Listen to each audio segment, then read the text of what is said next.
Questions over transparency have emerged after the government unveiled a 2 billion shilling compensation plan for victims of human rights violations.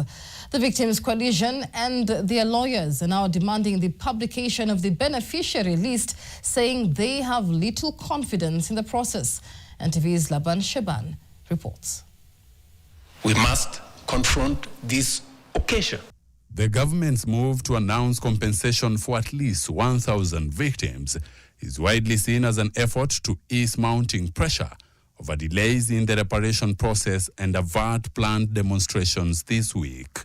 We were supposed to start a nationwide protest today, the 16th of June 2026, had the government not responded to the demands that we made on 9th of June 2026. Let this serve as a final warning to the government that should a holistic process of accountability, justice and compensation fail to commence within the next 7 days, for whatever reason, we shall, and shall is in capital letters, resume nationwide protest immediately and without any further notice. But even with compensation payments scheduled to begin on June 22nd, families of the victims and survivors insist their concerns have not been addressed.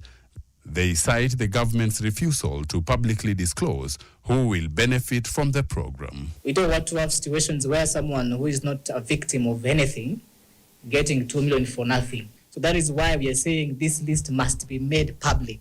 Whoever is not a victim, asiwe amejipata kwa ile list. Na ma victims wakose. While the reparation guideline and report have already been presented to the president, claimants say they are dissatisfied with the proposed payment scales. They argue that the figures fall below what they had earlier recommended. For victims who experienced death, the amounts have been reduced from 3 million to 2.5 million. Victims of enforced disappearances have reduced from 2 million to 1.5 million. And sexual and gender-based violence victims, the amounts have reduced from 4 million to 2 million. Hii mikakati tumeweka ya watu kulipwa, sisi bado hatujakubali. Hata hiyo apology ulipeana, sisi bado hatujakubali. Tunataka kujua ukweli. Mbona ukakubali? Kwa nini usituite sisi wenyewe utuongeleshe in person? It's very clear that accountability has gotten a backbench. President Ruto, if you were accidentally murdered by the state, accidentally, would you accept an apology 2 years later and 2.5 million shillings as compensation for your family? Would your family accept that?